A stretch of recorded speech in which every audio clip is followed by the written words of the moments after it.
ఆశ్చర్యకరమైన బైబిల్ పాఠంగా మలాకీ గ్రంథము 3వ అధ్యాయం మరియు 4వ అధ్యాయం చదువుకుందాము. ఇదిగో నాకు ముందుగా మార్గము సిద్ధపరచుటకై నేను నా దూతను పంపుచున్నాను. మీరు వెదుకుచున్న ప్రభువు అనగా మీరు కోరు నిబంధన దూత తన ఆలయంనకు హఠాత్తుగా వచ్చును. ఇదిగో ఆయన వచ్చుచున్నాడని సైన్యములకు అధిపతి అగు యెహోవా సెలవిచ్చుచున్నాడు. అయితే ఆయన వచ్చు దినమును ఎవరు సహింపగలరు? ఆయన అగుపడగా ఎవరు ఓర్వగలరు? ఆయన కంసాలి అగ్ని వంటివాడు, చాకలి వాని సబ్బు వంటివాడు, వెండిని శోధించి నిర్మలం చేయువాడైనట్లు కూర్చునియుండును. లేవీయులు నీతిని అనుసరించి యెహోవాకు నైవేద్యములు చేయనట్లు వెండి బంగారములను నిర్మలం చేయు రీతిని ఆయన వారిని నిర్మలులను చేయును. అప్పుడు మునుపటి దినములలో ఉండినట్లును పూర్వపు సంవత్సరములలో ఉండినట్లును యూదావారును యెరూషలేము నివాసులను చేయు నైవేద్యములు యెహోవాకు ఇంపుగా ఉండును.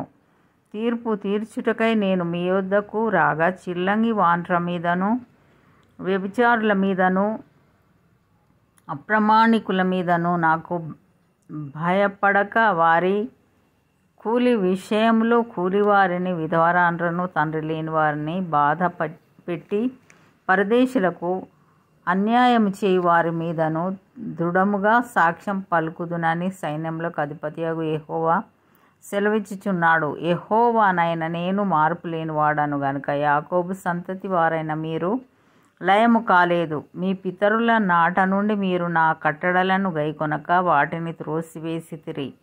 అయితే మీరు నా తట్టు తిరిగిన ఎడల నేను మీ తట్టు తిరుగుదునని సైన్యములకు అధిపతియగు యెహోవా సెలవీయగా, మేము దేని విషయంలో తిరుగుదుమని మీరందరూ మానవుడు దేవుని యొద్ద దొంగిలునా?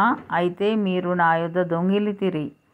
దేని విషయంలో మేము నీ యొద్ద దొంగిలితిమని మీరందరూ 10వ భాగమును ప్రతిష్ఠితార్పణలను ఇయ్యక దొంగిలితిరి. ఈ జనులందరూ నా యొద్ద దొంగిలుచునే ఉన్నారు. మీరు శాపగ్రస్తులై ఉన్నారు. నా మందిరంలో ఆహారం వండునట్లు 10వ భాగమంతయు మీరు నా మందిరపు నిధిలోనికి తీసుకుని రండి. దీని చేసి మీరు నన్ను శోధించిన ఎడల నేను ఆకాశపు వాకిన్లను విప్పి పట్టజాలనంత విస్తారంగా దీవెనలు కుమ్మరించదనని సైన్యములకు అధిపతియగు యెహోవా సెలవిచ్చుచున్నాడు. మీ పంటను తినివేయు పురుగులను నేను గద్దించెదను. అవి మీ భూమి పంటను నాశనం చేయవు. మీ ద్రాక్ష చెట్లు అకాల ఫలములను రాల్చక యుండునని సైన్యములకు అధిపతియగు యెహోవా సెలవిచ్చుచున్నాడు.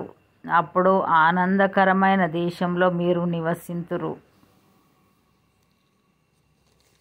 గనుక అన్యజనులందరూ మిమ్మును ధన్యులందురని సైన్యములకు అధిపతియగు యెహోవా సెలవిచ్చుచున్నాడు. యెహోవా సెలవిచ్చినదేమనగా, నన్ను గూర్చి మీరు బహు గర్వపు మాటలు పలికి నిన్ను గూర్చి ఏమి చెప్పితిమని మీరడుగుదురు. దేవుని సేవ చేయుట నిష్ఫలమనియు ఆయన ఆజ్ఞలను గైకొని సైన్యములకు అధిపతియగు యెహోవా సన్నిధిని మనము దుఃఖాక్రాంతులుగా తిరుగుట వలన ప్రయోజనమేమనియు గర్విష్ఠులు ధన్యులగుదురనియు యెహోవాను శోధించు దుర్మార్గులు వర్ధిల్లుదురనియు వారు సంరక్షణ పొందుదురనియు మీరు చెప్పుకొనుచున్నారు. అప్పుడు యెహోవా యందు భయభక్తులు గలవారు ఒకరితో ఒకరు మాట్లాడుకొనుచుండగా యెహోవా చెవియొగ్గి ఆలకించెను. మరియు యెహోవా యందు భయభక్తులు కలిగి ఆయన నామమును స్మరించుచు ఉండువారికి జ్ఞాపకార్థంగా ఒక గ్రంథము ఆయన సముఖమునందు వ్రాయబడెను. నేను నియమింపబోవు దినము రాగా వారు నా వారై నా స్వకీయ సంపాద్యమయ్యుందురు. తండ్రి తన్ను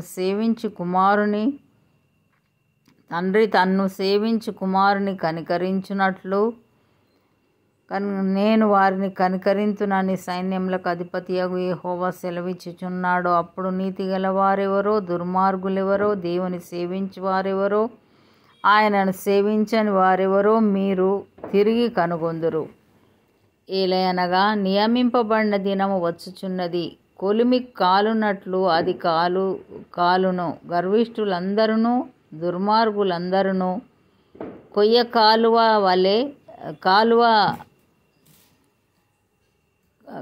కాలువలే ఉందురు. వారిలో ఒకనికి వేరైనను చిగురైనను లేకుండా రాబో దినము అందరినీ కాల్చివేయునని సైన్యములకు అధిపతియగు యెహోవా సెలవిచ్చుచున్నాడు. అయితే నా నామమందు భయభక్తులు గలవారగు మీకు నీతి సూర్యుడు ఉదయించును. అతని రెక్కలు ఆరోగ్యం కలుగజేయును గనుక మీరు బయలుదేరి క్రొవ్విన దూడలు గంతులు వేయునట్లు గంతులు వేయుదురు. నేను నియమింపబోవు దినమున దుర్మార్గులు మీ పాదముల క్రింద ధూళి వలె ఉందురు. మీరు వారిని అనగద్రొక్కుదురని సైన్యములకు అధిపతియగు యెహోవా సెలవిచ్చుచున్నాడు. హోరేబు కొండ మీద ఇశ్రాయేలీయులందరి కొరకై నేను నా సేవకుడైన మోషేకు ఆజ్ఞాపించిన ధర్మశాస్త్రమును దాని కట్టడలను విధులను జ్ఞాపకం చేసుకొనుడి.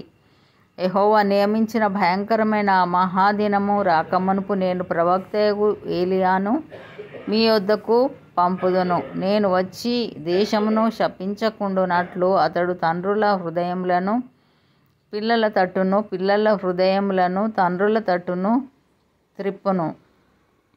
ఇంతటితో ఈ దినం కొరకైన బైబిల్ పాఠం సరే.